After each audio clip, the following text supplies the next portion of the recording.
சிறு பெருமக்களுக்கும் வணக்கம். இந்த வீடியோ வந்து பார்த்தீங்கன்னா நம்ம பிஜிடிஆர்பி இன்னும் ஒரு 2 நாளில் எக்ஸாம் உங்களுக்கு வரப்போகுது.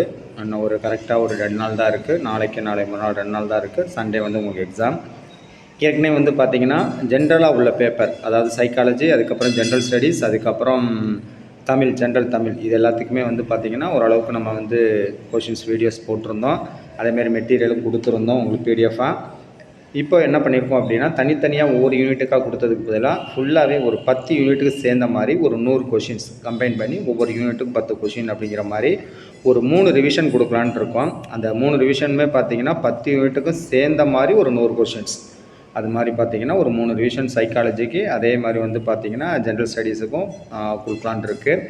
ஸோ அதோட முதல் வீடியோ இந்த சைக்காலஜி எஜுகேஷன் மெத்தடாலஜியில் வந்து பார்த்திங்கன்னா இதில் வந்து பார்த்திங்கன்னா ஃபஸ்ட்டு ரிவிஷன் ஓவராலாக ஃபுல்லாக நம்ம படித்தது எல்லாத்தையுமே ஒரு ரிவிஷன் பண்ணுற மாதிரி ஒரு 100 கொஷின் எடுத்திருக்கோம் எல்லா யூனிட்டுக்கு சேர்த்து. அதை தான் இந்த வீடியோவில் பார்க்க போகிறோம். ஸோ நீங்கள் பார்த்துட்டு ஏதாவது உங்களுக்கு வந்து ஒரு சஜெக்ஷன் இருந்துச்சுன்னா நீங்கள் சொல்லலாம். சஜெக்ஷன் அதேமாரி ஃபீட்பேக் எது இருந்தாலும் சொல்லலாம். இப்போது ஃபஸ்ட் ரிவிஷனுக்கு ஒரு 100 கொஷின் பார்ப்போம். இந்த வீடியோவோட ஃபஸ்ட் கொஷின் வந்து பார்த்திங்கன்னா, குழந்தைகளின் கல்வி உரிமைகளை உறுதிப்படுத்தும் இந்திய சட்டம் எது அப்படின்னு பார்த்தீங்கன்னா கல்வி உரிமை சட்டம் 2009. அடுத்த கொஷின், அனைவருக்கும் கல்வி இயக்ககம் எஸ்எஸ்ஏ எந்த வயதிற்குட்பட்ட குழந்தைகளுக்கு இலவச மற்றும் கட்டாய கல்வியை வழங்குகிறது? 6 முதல் 14 வயது வரை. Option B. அடுத்து, முதன்மை கல்வி பிரைமரி எஜுகேஷன் சமத்துவமின்மையை நீக்குவதற்கான ஒரு வழியாக கருதப்படுவது எது? அனைவருக்கும் கல்வி. Option B. அனைவருக்கும் கல்வி வாய்ப்புகளை சமமாக்குதல். அடுத்து கொஷின் நம்பர் 4, இடைநிற்றல் என்பது எதை குறிக்கிறது? ட்ராப் அவுட் என்பது எதை குறிக்கிறது அப்படின்னு பார்த்தீங்கன்னா, படிப்பை பாதியிலேயே நிறுத்தும் மாணவர்கள். ஸ்கூலுக்கு போயிட்டு பாதியிலே நிற்கிறவங்க தான் ட்ராப் அவுட்னு சொல்லுவோம். அடுத்து, மூளை வடிகால் பிரெயின் ட்ரெயின் என்பது எதனுடன் தொடர்புடையது அப்படின்னு பார்த்தீங்கன்னா, திறமையானவர்கள் வெளிநாடுகளுக்கு செல்வதான் பிரெயின் ட்ரெயின். அடுத்து 6வது கொஷின், சமக்ர ஷிஷா அபியான் திட்டத்தின் முக்கிய நோக்கம் என்ன அப்படின்னு பார்த்தீங்கன்னா, ஆப்ஷன் பி. மழலையர் கல்வி முதல் மேல்நிலை கல்வி வரை அனைத்தையும் உள்ளடக்கிய அணுகுமுறை. மழலையர் கல்வி முதல் மேல்நிலை கல்வி வரை அனைத்தையும் உள்ளடக்கிய அணுகுமுறை. அடுத்து 7வது கொஷின், தொழில்மயமாக்கப்பட்ட கல்வி எதை வளர்ப்பதை நோக்கமாக கொண்டுள்ளது அப்படின்னு பார்த்தீங்கன்னா, ஆப்ஷன் இ. வேலைவாய்ப்புக்கான திறன்களை வளர்த்தல். Option C. அடுத்து, கல்வி உரிமை சட்டம் 2009 கீழ் எந்த வகை கல்வி கட்டாயமாக்கப்பட்டுள்ளது அப்படின்னு பார்த்தீங்கன்னா, ஆரம்ப கல்வி. ஆர்டியில் வந்து பார்த்திங்கன்னா ஆரம்ப கல்வி தான் என்ன பண்ணியிருக்காங்கன்னா கட்டாயமாக்கப்பட்டுள்ளது. அடுத்து 9, முறைசார கல்வி நான் ஃபார்மல் எஜுகேஷன் என்பது எதற்கான ஒரு மாற்று வழி? முறைசார் கல்வி முறையை தாண்டிய கற்றல். முறைசார் கல்வி முறையை தாண்டிய ஒரு கற்றல் தான் வந்து பார்த்திங்கன்னா முறைசார கல்வி என்பதற்கு ஒரு மாற்று வழியாக கருதப்படுகிறது. இந்த ஃபஸ்ட் யூனிட்டோட 10வது கொஷின் வந்து பார்த்திங்கன்னா, அனைவருக்கும் கல்வி என்ற கருத்து எதை வலியுறுத்துகிறது அப்படின்னு பார்த்தீங்கன்னா, கல்வி அனைவருக்கும் கிடைக்க வேண்டும். அதுதான் அனைவருக்கும் கல்விங்கிறது. கல்வி அனைவருக்கும் கிடைக்க வேண்டும் என்பது அதோட அனைவருக்கும் கல்வியோட நோக்கம். அடுத்து 2வது யூனிட் அலகு 2, இது வந்து பார்த்திங்கன்னா கல்வியின் தத்துவம் மற்றும் சமூகவியல் அடிப்படைகள். அதில் முதல் கொஷின் 2வது யூனிட்டில் ஃபஸ்ட் கொஷின் வந்து பார்த்திங்கன்னா, உண்மை, அழகு, நன்மை போன்ற கருத்துக்களை முதன்மையாக கருதும் தத்துவ பிரிவு எது அப்படின்னு பார்த்தீங்கன்னா, ஆக்சியாலஜி. Option D. இ அதான் வந்து பார்த்திங்கன்னா ஆக்சியாலஜி. காந்தியின் கல்வி தத்துவம் எதை மையமாக கொண்டது? அடிப்படை கல்வி, பேசிக் எஜுகேஷன் தான் காந்தியோட கல்வி தத்துவம் மையமாக கொண்டுள்ளது. 3வது கொஷின், கல்வி என்பது மனிதனின் உள்ள முழுமையின் வெளிப்பாடு என்று கூறிய இந்திய தத்துவ ஞானி யார்? கல்வி என்பது மனிதனின் உள்ள முழுமையின் வெளிப்பாடு. ஒரு மனிதர்கள்ட்ட இருக்கிற முழுமையோட வெளிப்பாடு தான் கல்வி என்று கூறியவர் சுவாமி விவேகானந்தர். Option C. குழந்தைகளை வளரும் தாவரங்கள் என்று ஒப்பிட்டு தோட்டக்காரர் போல ஆசிரியர்கள் இருக்க வேண்டும் என்று கூறியவர் புரோபல் தான் என்ன சொல்லியிருக்காரு அப்படின்னா, குழந்தைகள் வந்து வளரும் தாவரங்கள், ஆசிரியர்கள் வந்து என்ன பண்ணணும் அப்படின்னு பார்த்தீங்கன்னா தோட்டக்காரர்கள் போல் இருந்து அவர்களை காக்க வேண்டும் அப்படின்னு சொன்னவர் புரோபல். 5வது கொஷின், கல்வி என்பது வாழ்க்கைக்கு தயார்படுத்துவது அல்ல, கல்விதான் வாழ்க்கை என்று கூறியவர் யார்? கல்வி என்பது வாழ்க்கைக்கு தயார்படுத்துவது அல்ல, கல்விதான் வாழ்க்கை என்று கூறியவர் ஜான் டூயி. Option C. 6வது கொஸ்டின், மனிதனின் அறிவு எவ்வாறு பெறப்படுகிறது என்பதை ஆராயும் தத்துவ பிரிவு எது? எபஸ்டமாலஜி. இதுதான் பார்த்தீங்கன்னா மனிதன் அறிவு எவ்வாறு பெறப்படுகிறது என்பதை ஆராயும் ஒரு வகை தத்துவ பிரிவு. அடுத்து சோசியலைசேஷன், சமூகமயமாக்கல் என்பது எதை குறிக்கிறது? சமூக விதிமுறைகளையும் மதிப்புகளையும் கற்றுக்கொள்வது. Option B. சமூக அடுக்குமுறை, சோஷியல் ஸ்ட்ராட்டிஃபிகேஷன் என்பது எதை குறிக்கிறது? சமூகத்தில் மக்களை படிநிலைகளாக பிரித்தல். ஸ்ட்ராட்டிஃபிகேஷன் என்பது சமூகத்தில் மக்களை படிநிலைகளாக பிரித்தல். 9வது கொஸ்டின், ஐக்கிய நாடுகளின் நிலையான வளர்ச்சி இலக்குகள், sustainable development goals in United Nations எதை உள்ளடக்கியது அப்படின்னு பார்த்தீங்கன்னா வறுமை, பசி, சுகாதாரம், கல்வி போன்ற அம்சங்களை உள்ளடக்கியது. 10வது கொஸ்டின், இந்த 2வது யூனிட்டோட கடைசி கொஸ்டின், லிபரலைசேஷன், பிரைவேட்டைசேஷன், குளோபலைசேஷன் ஆகியவை கல்வியில் ஏற்படுத்தும் தாக்கம் என்ன அப்படின்னு பார்த்தீங்கன்னா கல்வி வாய்ப்புகளை அதிகரிக்கும் மற்றும் சவால்களை உருவாக்கும். பிரைவேட்டைசேஷன், குளோபலைசேஷன், லிபரலைசேஷன் என்பது கல்வி வாய்ப்புகளை அதிகரிக்கும், அதே நேரத்தில் சவால்களை உருவாக்கும். அடுத்து அலகு 3வது அலகு யூனிட் 3ல் என்ன பார்க்க போகிறோம் அப்படின்னு பார்த்தீங்கன்னா தமிழ்நாட்டின் வரலாறு மற்றும் கலாச்சாரம், history and culture of Tamil Nadu, இதை பற்றி தான் பார்க்க போகிறோம். அதில் முதல் கொஸ்டின், தமிழ்நாட்டில் கல்வி வளர்ச்சிக்கு பெரிதும் பங்காற்றிய சமூக சீர்திருத்த இயக்கங்களில் ஒன்று சுயமரியாதை இயக்கம். Option B. 2வது கொஸ்டின், தமிழ்நாட்டில் பண்டைய காலத்தில் இயற்றப்பட்ட உலக பொதுமறை நூல் எது? திருக்குறள் தான் உலக பொதுமறை நூல். சங்க இலக்கியங்களில் குறிப்பிடப்பட்டுள்ள தமிழகத்தின் பண்டைய துறைமுகங்களில் ஒன்று காவிரி பூம்பட்டினம், அதாவது பூம்புகார். தமிழர்களின் கட்டிடக்கலைக்கு சிறந்த எடுத்துக்காட்டுகளாக விளங்குபவை மாமல்லபுரம் சிற்பங்கள் மற்றும் கோவில்கள். 5வது கொஸ்டின், தமிழ்நாட்டில் கல்வி நிறுவனங்கள் மேம்பாட்டிற்கு பிறகு தொடங்கப்பட்ட பல்கலைக்கழகங்கள் ஒன்று அண்ணா பல்கலைக்கழகம். தமிழ்நாட்டில் பார்த்தீங்கன்னா கல்வி நிறுவனங்கள் மேம்பாட்டிற்கு பிறகு தொடங்கப்பட்ட பல்கலைக்கழகங்கள் ஒன்று அண்ணா பல்கலைக்கழகம். தமிழ்நாட்டில் அப்படிங்கிறதுனால உங்களுக்கு அண்ணா பல்கலைக்கழகம். அடுத்து தமிழ்நாட்டில் சுதந்திர போராட்டத்திற்கு பங்களிப்பு செய்த முக்கிய பெண் தலைவர்களில் ஒருவர் யார்? மூவாளூர் ராமாமிர்தம் அம்மையார். Option C. 7வது கொஸ்டின், தமிழ்நாட்டின் பண்டைய தமிழ் இசைக்கருவிகளில் ஒன்று யாழ். கொஸ்டின் நம்பர் 8, சேர சோழ பாண்டிய மன்னர்களின் ஆட்சி காலத்தில் தமிழ்நாட்டின் கலை, இலக்கியம் மற்றும் கலாச்சாரம் எதனால் அடையாளப்படுத்தப்பட்டது? சங்க இலக்கியங்கள் மற்றும் கோயில் கட்டிடக்கலை. 9வது கொஸ்டின், தமிழ்நாட்டில் உள்ள வரலாற்று சிறப்புமிக்க இடங்களில் ஒன்று எது? தஞ்சை பெரிய கோவில். இந்த வீடியோவோட கடைசி கொஸ்டின், இந்த யூனிட்டோட கடைசி கொஸ்டின், தமிழ்நாட்டில் தொழில்முறை கல்வி எதை உள்ளடக்கியது? இந்த ப்ரொஃபஷனல் எஜுகேஷன் என்பது எதை உள்ளடக்கியது அப்படின்னு பார்த்தீங்கன்னா மருத்துவம், பொறியியல், சட்டம் மற்றும் ஆசிரியர் பயிற்சி. Option B. அடுத்து 4வது யூனிட் பார்த்தீங்கன்னா குழந்தை பருவம் மற்றும் இளமை பருவம், சைல்டுஹுட் அண்ட் அடாலசன்ஸ். பியாஜேயின் அறிவுத்திறன் வளர்ச்சி கோட்பாட்டின்படி குழந்தைகள் பொருட்களை புரிந்து கொள்ளும் முதல் நிலை எது அப்படின்னு பார்த்தீங்கன்னா புலன் இயக்க நிலை, சென்சாரி மோட்டார் ஸ்டேஜ். எரிக் எரிக்சனின் உளவியல் சமூக வளர்ச்சி கோட்பாட்டில் அடையாளம் வெர்சஸ் குழப்பம், ஐடென்டிட்டி வெர்சஸ் ரோல் கன்ஃபியூஷன் என்ற நிலை எந்த பருவத்தில் ஏற்படுகிறது? இளமை பருவம், அடாலசன்ஸ். கோல்பெர்க்கின் நீதிநெறி வளர்ச்சி கோட்பாட்டின் மாரல் டெவலப்மெண்ட் கோட்பாட்டின்படி தண்டனையை தவிர்ப்பதற்காக விதிகளை பின்பற்றுவது எந்த நிலையில் வரும்? முன் மரபுசார் நீதிநெறி, ப்ரீ கன்வென்ஷனல் மொராலிட்டி. 4வது கொஸ்டின், உணர்ச்சி நுண்ணறிவு, எமோஷனல் இன்டெலிஜென்ஸ் என்ற கருத்தை பிரபலப்படுத்தியவர் யார்? Daniel Goleman. 4வது கொஸ்டின்.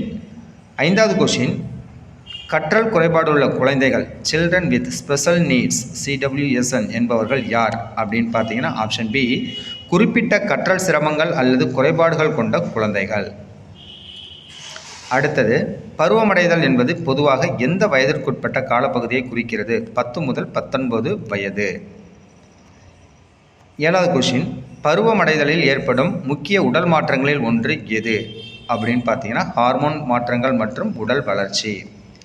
8வது கொஷின், ஒரு குழந்தையின் சமூக மற்றும் உணர்ச்சி வளர்ச்சிக்கு எது மிகவும் முக்கியமானது? குடும்பம் மற்றும் நண்பர்களுடன் ஆரோக்கியமான உறவுகள். 9வது கொஷின், பருவமடைதலில் சுதந்திரத்திற்கான தேடல் சர்ச் ஃபார் இண்டிபெண்டன்ஸ் என்பது எதன் ஒரு பகுதியாகும்? சமூக உணர்ச்சி வளர்ச்சி. தாமதமாக பூக்கும் குழந்தைகள் லேட் ப்ளூமர்ஸ் என்பவர்கள் யார் அப்படின்னு பார்த்தீங்கன்னா தங்கள் திறமைகளை அல்லது முதிர்ச்சியை சற்று தாமதமாக வெளிப்படுத்தும் குழந்தைகள். அடுத்து கற்றலும் கற்பித்தலும் அலகு 5, பாவ்லோவின் மரபார்ந்த ஆக்க நிலைநிறுத்த கோட்பாடு கிளாசிக்கல் கண்டிஷனிங் எதனுடன் தொடர்புடையது அப்படின்னு பார்த்தீங்கன்னா உந்துதல் மற்றும் துலங்கல். 2வது கொஷின், ஸ்கின்னரின் செயல்பாட்டு ஆக்க நிலைநிறுத்த கோட்பாடு ஆப்பரண்ட் கண்டிஷனிங் எதை வலியுறுத்துகிறது? வலுவூட்டல் மூலம் நடத்தை மாற்றம். வலுவூட்டல் மூலம் நடத்தை மாற்றம் ரீஎன்ஃபோர்ஸ்மெண்ட்.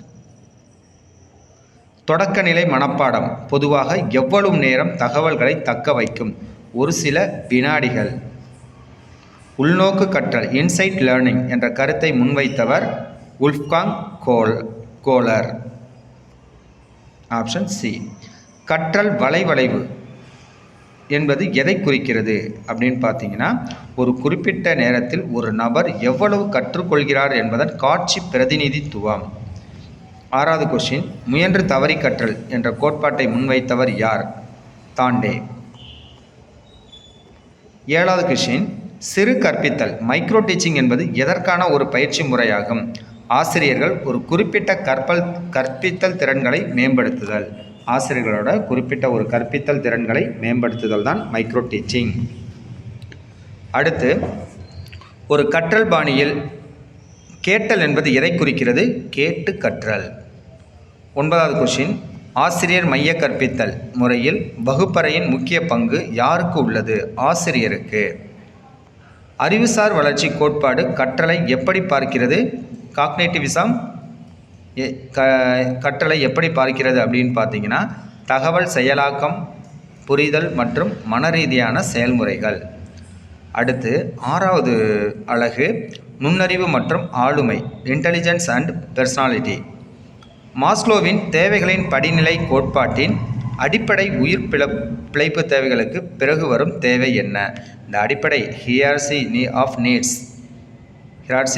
நீட்ஸ் அதில் வந்து பார்த்திங்கன்னா அந்த அடிப்படை பிழைப்பு தேவைகளுக்கு பிறகு வரும் தேவை என்ன அப்படின்னு பார்த்தீங்கன்னா பாதுகாப்பு தேவைகள்.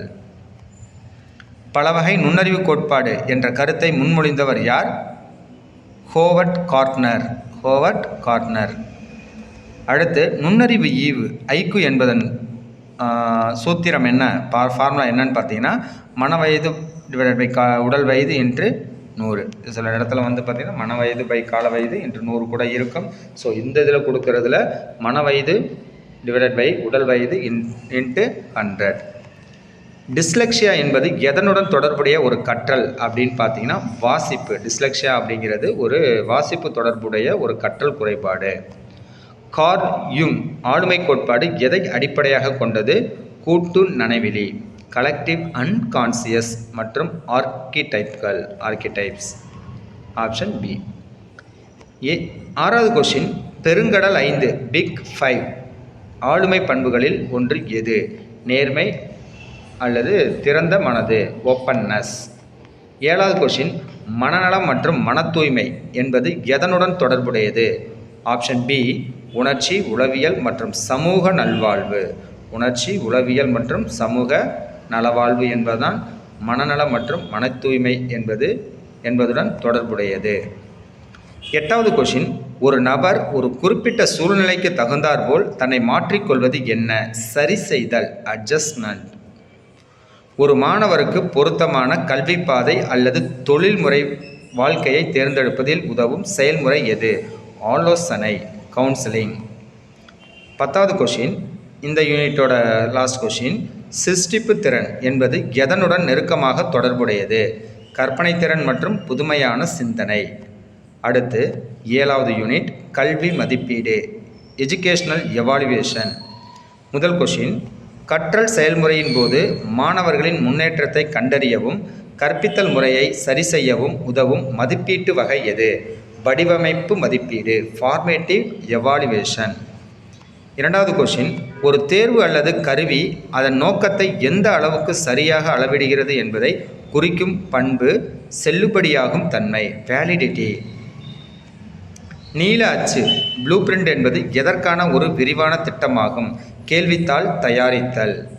நான்காவது கொஷின், பாடத்தின் முடிவில் அல்லது ஒரு கற்றல் பிரிவின் முடிவில் மாணவர்களின் ஒட்டுமொத்த கற்றல் நிலையை மதிப்பிட பயன்படுத்தப்படும் மதிப்பீடு எது? ஆப்ஷன் பி, சம்மேட்டிவ் எவாலுவேஷன், தொகை மதிப்பீடு. ஒரு மதிப்பீட்டு கருவி மீண்டும் மீண்டும் பயன்படுத்தப்படும் போது ஒரே மாதிரியான முடிவுகளை தரும் பண்பு எது? நம்பகத்தன்மை, ரிலையபிலிட்டி. ஆறாவது கொஷின், சமச்சீர் மதிப்பீடு, continuous and comprehensive evaluation, CCE என்பதன் நோக்கம் என்ன? ஆப்ஷன் சி, மாணவர்களின் கல்விசார் மற்றும் கல்வி சாராத அம்சங்களை உள்ளடக்கிய தொடர்ச்சியான மதிப்பீடு. Option C. ஏழாவது கொஷின், ஒரு குறிப்பிட்ட திறன் அல்லது அறிவை அளவிடும் நோக்கத்துடன் வடிவமைக்கப்பட்ட சோதனை எது? அச்சீவ்மெண்ட் டெஸ்ட், சாதனை கோட்பாடு.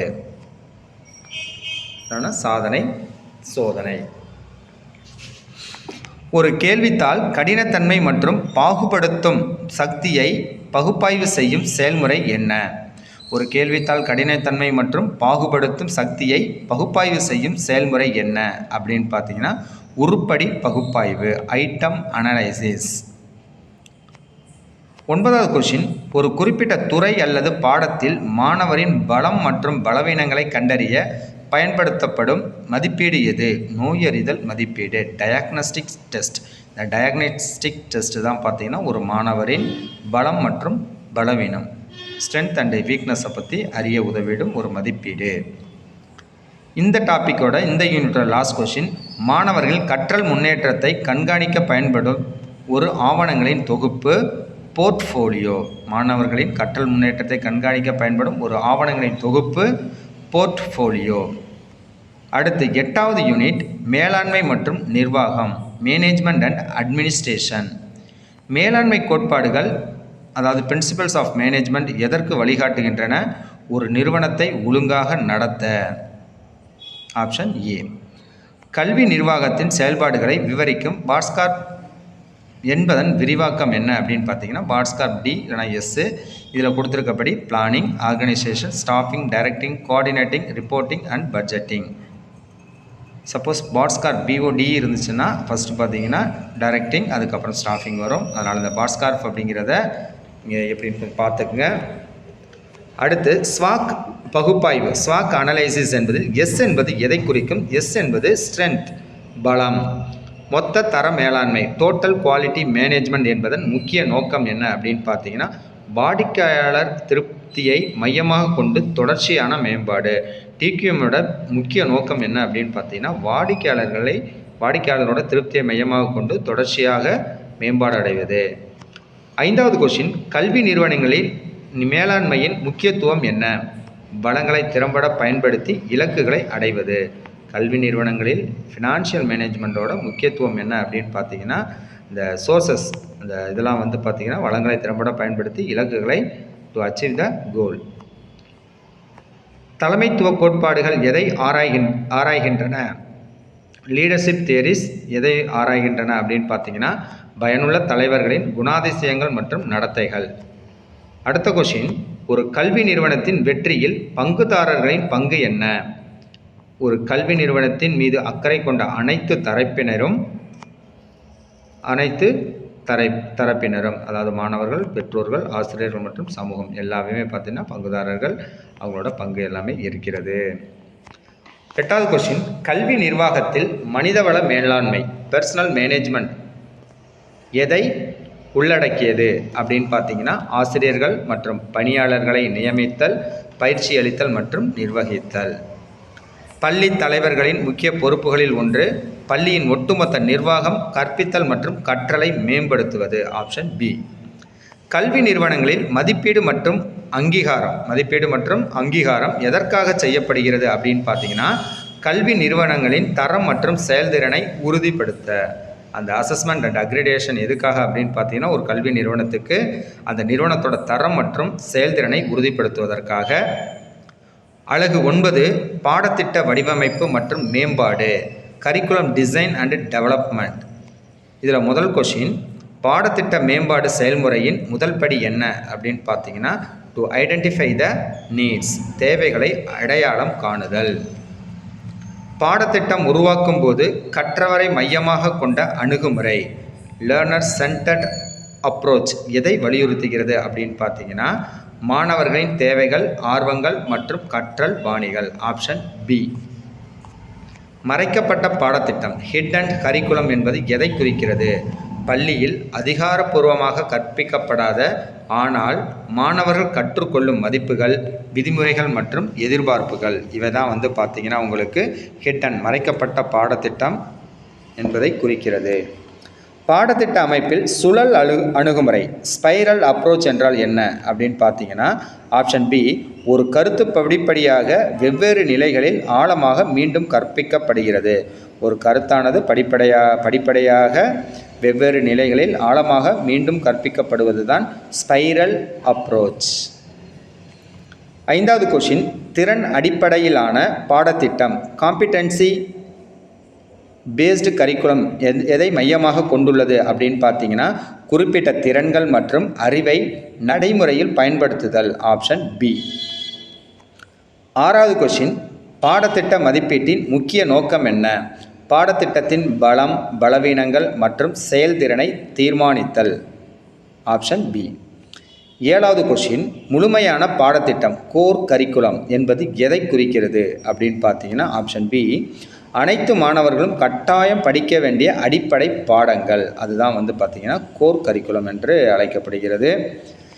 8வது கொஷின், பாடத்திட்ட வடிவமைப்பில் பொருள் சார்ந்த அணுகுமுறை, சப்ஜெக்ட் ஓரியன்ட் அப்ரோச் எதற்கு முன்னுரிமை அளிக்கிறது அப்படின்னு பார்த்தீங்கன்னா குறிப்பிட்ட பாடங்களின் உள்ளடக்கம் மற்றும் தர்க்க ரீதியான அமைப்பு. Option B.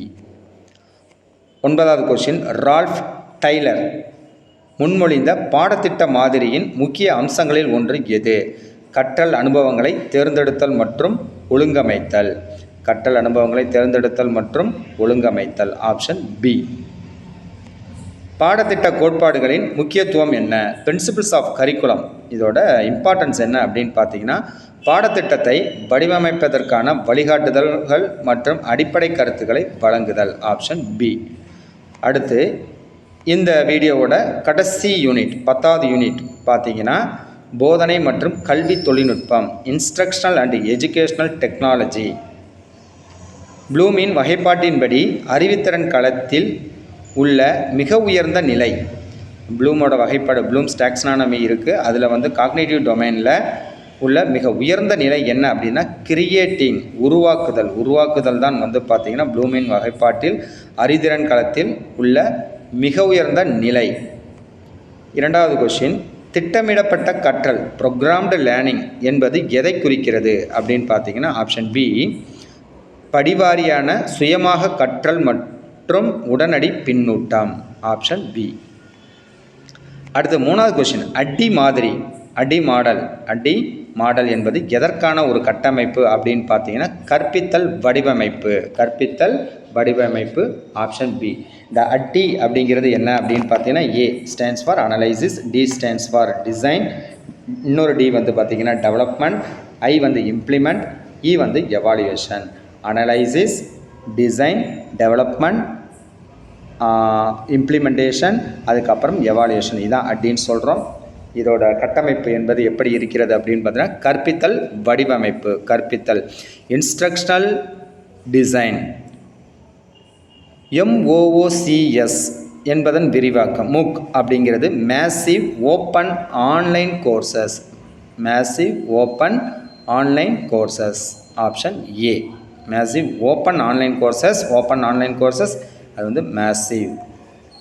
5வது கொஷின், கற்றல் மேலாண்மை அமைப்பு, லேர்னிங் மேனேஜ்மெண்ட் சிஸ்டம், LMS. இந்த LMSங்கிற வார்த்தை பார்த்திங்கன்னா நிறைய இடத்துல நம்ம பயன்படுத்திக்கிட்டு இருக்கோம். LMS கற்றல் மேலாண்மை அமைப்பு, லேர்னிங் மேனேஜ்மெண்ட் சிஸ்டம் எதற்கு பயன்படுகிறது அப்படின்னு பார்த்தீங்கன்னா கற்றல் பொருட்களை நிர்வகித்தல், வகுப்புகளை நடத்துதல் மற்றும் மாணவர்களின் முன்னேற்றத்தை கண்காணித்தல். Option B. இதற்காக வந்து பார்த்திங்கன்னா எல்எம்எஸ் வந்து பயன்படுகிறது. அடுத்து 6வது கொஷின். ஸ்மார்ட் வகுப்பறை ஸ்மார்ட் கிளாஸ் ரூம் என்பதன் முக்கிய அம்சம் என்ன? தொழில்நுட்ப வசதிகள் கொண்ட வகுப்பறை. ஸ்மார்ட் கிளாஸ் ரூம் அப்படிங்கிறது தொழில்நுட்ப வசதிகள் கொண்ட வகுப்பறை. அந்த தொழில்நுட்ப வசதிகள் என்பது என்ன அப்படின்னு பார்த்தீங்கன்னா interactive white board, projector, computers, இனி வந்து பார்த்திங்கன்னா அந்த இன்ஸ்ட்ருமெண்ட் வந்து பார்த்திங்கன்னா யூஸ் பண்ணுறது, டெக்னாலஜியை யூஸ் பண்ணி பண்ணுறது தான் உங்களுக்கு ஸ்மார்ட் கிளாஸ் ரூம். அடுத்து ஃப்ளிப்டு லேர்னிங் தலைகீழ் வகுப்பறை. ஃப்ளிப்டு லேர்னிங் தலைகீழ் கற்றல் வந்து பார்த்திங்கன்னா அணுகுமுறையில் மாணவர்கள் வகுப்பிற்கு முன் எதை செய்கிறார்கள்? வகுப்பிற்கு முன் எதை செய்கிறார்கள் அப்படின்னு பார்த்திங்கன்னா புதிய கருத்துக்களை வீட்டிலேயே வீடியோக்கள் அல்லது வாசிப்பு மூலம் கற்றுக்கொள்கிறார்கள். ஃப்ளிப்டு லேர்னிங் தலைகீழ் வகுப்பறை அணுகுமுறையில் வந்து பார்த்திங்கன்னா புதிய கருத்துக்களை மாணவர்கள் வீட்டிலிருந்தே வீடியோக்கள் அல்லது வாசிப்பு மூலம் கற்றுக்கொள்கிறார்கள். அடுத்து 8வது கொஷின். விரிவாக்கப்பட்ட உண்மை ஆக்மெண்டட் ரியாலிட்டி ஏஆர் கல்வியில் எப்படி பயன்படுத்தப்படுகிறது? விரிவாக்கப்பட்ட உண்மையானது கல்வியில் எப்படி பயன்படுத்தப்படுகிறது அப்படின்னு பார்த்தீங்கன்னா ஆப்ஷன் பி. நிஜ உலக சூழலில் டிஜிட்டல் தகவல்களை சேர்த்து கற்றலை மேம்படுத்துதல். இந்த நிஜ உலகத்தில் வந்து பார்த்திங்கன்னா டிஜிட்டல் தகவல்களை சேர்த்து கற்றலை என்ன பண்ணணும்? மேம்படுத்துவதற்காகத்தான் இந்த விரிவாக்கப்பட்ட உண்மையானது கல்வியில் பயன்படுத்தப்படுகிறது. 9வது கொஷின். கல்வியில் செயற்கை நுண்ணறிவு AI artificial intelligence in education எதற்கு பயன்படுத்தப்படலாம் அப்படின்னு பார்த்தீங்கன்னா ஆப்ஷன் பி. தனிப்பயனாக்கப்பட்ட கற்றல் அனுபவங்கள் மற்றும் நிர்வாக பணிகளை எளிதாக்குவது. இந்த ஏஐ வந்து பார்த்திங்கன்னா ஆர்டிஃபிஷியல் இன்டெலிஜென்ஸ் இந்த எஜுகேஷனில் வந்து எதுக்கு பயன்படுத்தப்படுகிறது அப்படின்னு பார்த்தீங்கன்னா தனிப்பயனாக்கப்பட்ட கற்றல் அனுபவங்கள் மற்றும் நிர்வாக பணிகளை எளிதாக்குவதற்காக பயன்படுத்தலாம் அப்படின்னு சொல்லியிருக்காங்க. இந்த வீடியோவோட கடைசி கொஷின் 10வது கொஷின் வந்து பார்த்திங்கன்னா டிபேக் என்பது எதற்கான ஒரு கட்டமைப்பு அப்படின்னு பார்த்தீங்கன்னா ஆப்ஷன் ஏ. கற்பித்தல் நடைமுறைகளை மேம்படுத்துவதற்கான தொழில்நுட்பம், கற்பித்தல் மற்றும் உள்ளடக்க அறிவு ஆகியவற்றின் ஒன்றிணைப்பு. Option A. இதுதான் வந்து பார்த்திங்கன்னா டிபேக் என்பதன் ஒரு கட்டமைப்பு. இந்த டிபேக் அப்படிங்கிறது என்ன அப்படின்னு பார்த்தீங்கன்னா technological pedagogical content knowledge. Technological T stands for technological, அந்த பிஏ வந்து பார்த்திங்கன்னா பெடகாஜிக்கல், சிங்கிறது கண்டென்ட், கேங்கிறது நாலேஜ். இதை தான் வந்து பார்த்திங்கன்னா இதோட எக்ஸ்பான்ஷன் கேட்குறதுக்கும் வாய்ப்புகள் நிறையாவே இருக்குது. ஸோ நீங்கள் பார்த்துட்டு இந்த வந்து பார்த்திங்கன்னா உங்களுக்கு சைக்காலஜிக்கு ஒரு 3 வீடியோ வந்து பார்த்திங்கன்னா ஃபுல்லாக ரிவிஷன் பண்ணலாம் 10 யூனிட்டுக்கு அப்படின்னு பார்த்துருக்கோம். அதோட முன்னோட்டம் தான் பார்த்திங்கன்னா இந்த ஃபஸ்ட்டு வந்து பார்த்திங்கன்னா இது வரைக்கும் ஒவ்வொரு யூனிட்டாக பார்த்ததை நம்ம கம்பைன் பண்ணி 10 யூனிட்டுக்கு சேர்த்து ஒரு 100 கொஷினை வந்து ஒரே வீடியோவில் பார்த்துருக்கோம். இதை நீங்கள் பார்த்துட்டு நீங்கள் படித்ததெல்லாம் ரீகால் பண்ணதெல்லாம் உங்களுக்கு ஓரளவுக்கு ஞாபகமாக இருக்கா என்னன்னு பார்த்துட்டு நீங்கள் சொல்லுங்கள். ஸோ இன்னும் ஒரு 2 வீடியோ இருக்குது. 2 வீடியோவுமே பார்த்தீங்கன்னா 100 கொஷின். இதோட வந்து பார்த்திங்கன்னா சைக்காலஜி இதோட முடிக்கிறோம். இன்னும் 2 கொஷின் தான் 2 வீடியோ தான் இருக்குது. அதுக்கப்புறம் 2 ஜிகே 2 போடலான்னு இருக்கோம். சப்போஸ் முடிஞ்சிச்சுன்னா மற்ற சப்ஜெக்ட் வந்து பார்த்திங்கன்னா மேத்தமெட்டிக்ஸுக்கு ஒரு 100 கொஷின் இருக்க மாதிரி 10 யூனிட்டுக்கும் முடிஞ்சும் பட்சத்தில் போட்டுடுறோம். ஸோ நீங்கள் பார்த்துட்டு உங்களோட ஃபீட்பேக்கை கண்டிப்பாக நீங்கள் சொல்லுங்கள் எப்படி இருக்குது என்னன்ட்டு. ஏன்னா நீங்கள் சொல்கிற ஃபீட்பேக்கை வச்சு தான் அடுத்து வந்து என்ன செய்யலாம் அப்படிங்கிறத நாங்கள் செய்யலாம். ஓகே, தேங்க்யூ ஃபார் வாட்சிங். All the best. நல்லா பண்ணுங்கள். தேங்க்யூ.